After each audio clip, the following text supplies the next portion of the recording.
It was April 6th that 5 friends were hit by an alleged drunk driver in North Carolina. Megan Blong, Amanda Geiger, Shayna Lawler, and Angela McCready were killed. Mike Horner survived but lives with the emotional scars.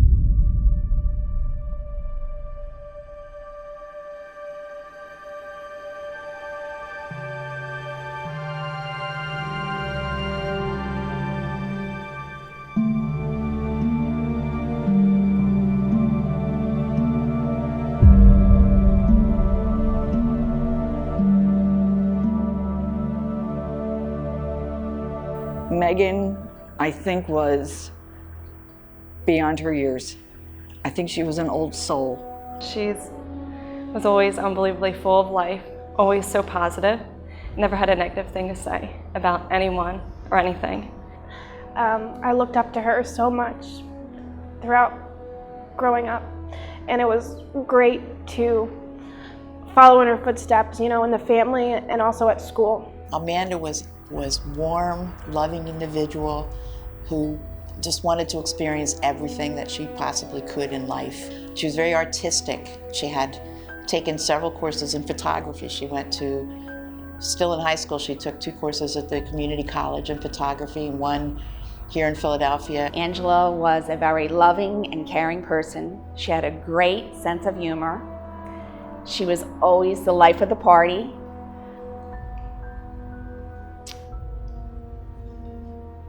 She was just full of life.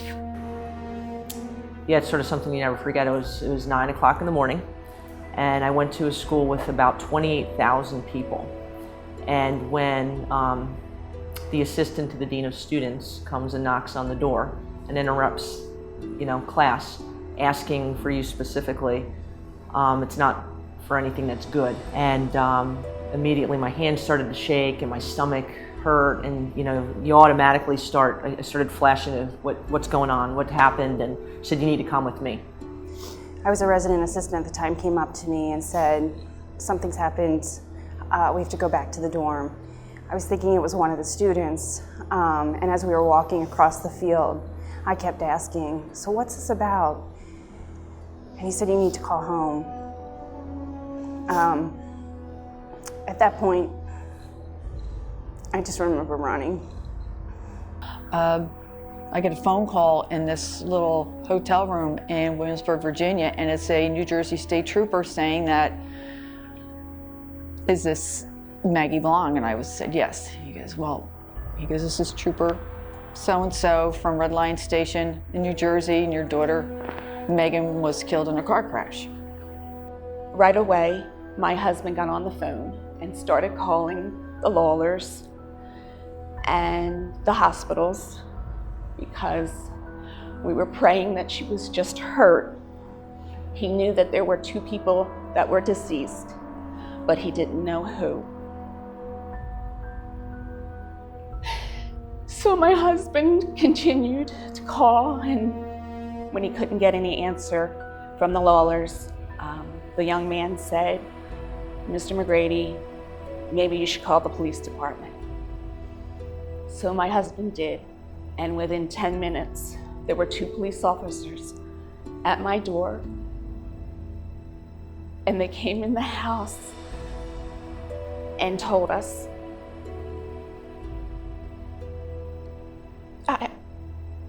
I was devastated. I was in shock. I couldn't believe it. I didn't want to believe it. My world stopped. I didn't know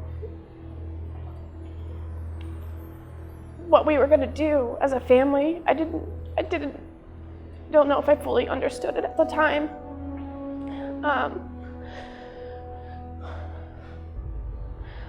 My world broke that day. She couldn't just be gone. She had to be somewhere. And I couldn't understand where she would be. I remember looking around and trying to get a sense of her and not finding it, but knowing that she had to be somewhere. There's been several serious accidents on the Outer Banks, but not a lot of them. Where I came from in Alabama, and I lived in the boondocks, with a lot of logging trucks, I had seen a lot of horrible accidents. So I was expecting a fender bender. And I remember getting off the back of the truck and I saw Wesley. I saw him, there was one of the females was on the trunk of the car, so she must have flew out the back window. And I saw him trying to get an airway in her. I went, oh, I'm fixing to be an EMT, I know it. And I turned back around and got an ambu bag. And then went and assisted Wesley.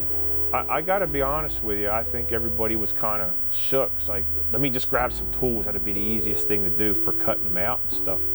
Picked up the phone, and my sister Jessica picked up on the other end, and her voice was shaking, and she said, there was an accident. And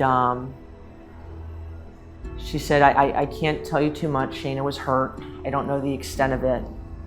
She's gonna be okay, but Dad's coming to get you. And my dad's like, 6'1", big guy, and he said there was an accident. And he said, Shayna, Ange, Meg, Amanda, and Mike were in the car. They were driving, and then, and at the time they didn't have all the details. Somebody ran into them.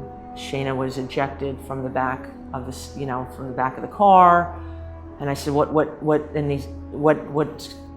else? And he said, Megan, Angela, and Amanda were killed. And, it was, to this day, it was like frozen in time, those 5 minutes where, you try to piece things together that I couldn't piece together. I was just numb, like I feel now. I was numb. I wasn't thinking anything I couldn't imagine. It was the worst news possible. Someone dying in my family. That's the worst possible news I could ever receive.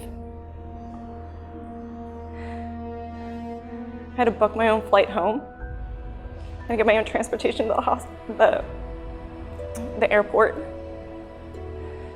It's like 10 hours later, I was able to get home and be with my family. I didn't know anyone else was involved in the crash other than Meg. And when I heard the names, I was involved. They're close friends of mine too.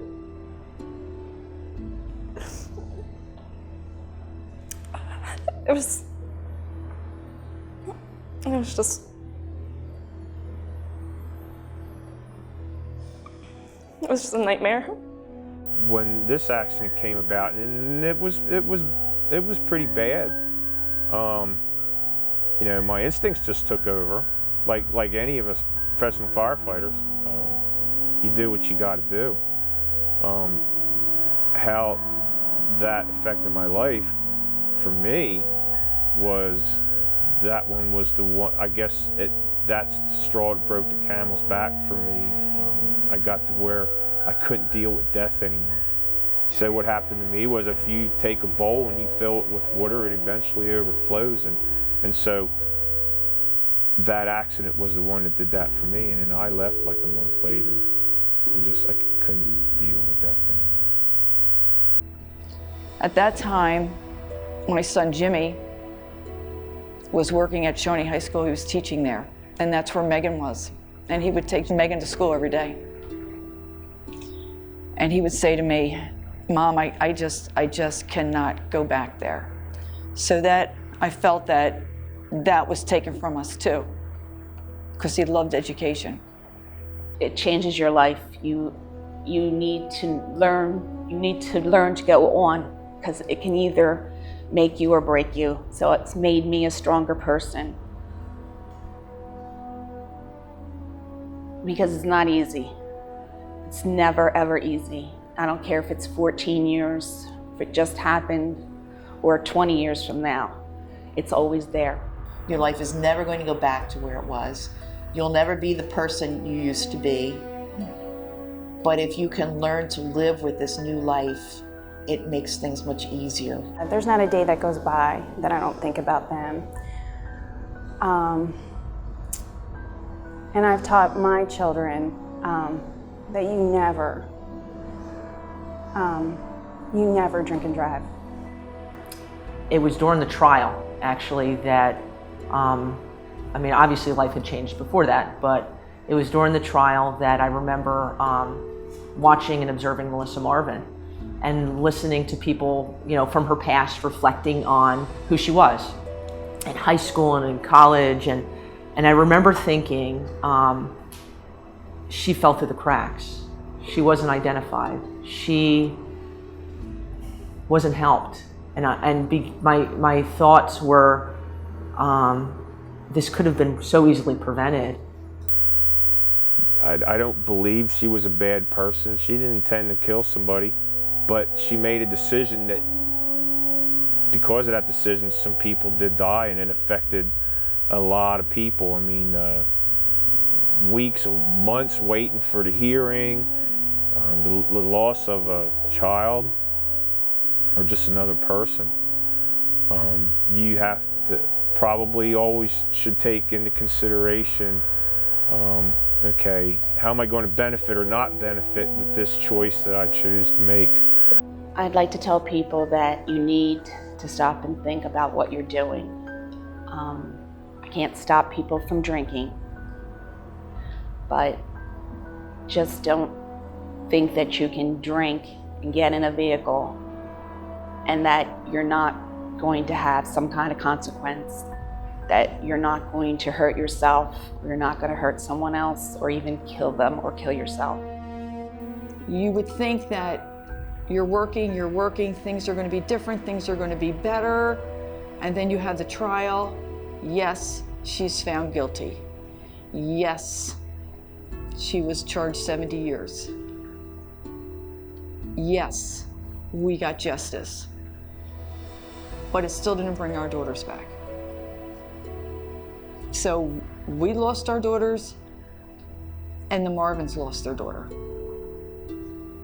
There's no winners here. There's no winners. Today's the first day of the rest of your life. You may have made poor decisions in the past. You may have to live with the consequences of those, but you can start fresh from today. Try to think carefully from here on, and try to make the changes that you need to make a more positive impact on those around you. Everybody needs somebody to go to. So try to be that mentor. If not, try to find that mentor. That's so important. And I don't care what your age is. I have a mentor. You know, everybody needs a mentor. Always learning, always growing, but don't give up. Don't give up on the people around you that could be making the wrong decisions. And don't give up on yourself either if you've experienced what we've experienced. There is light. Might be a little dimmer, but you'll find it. And you have to work at making it brighter.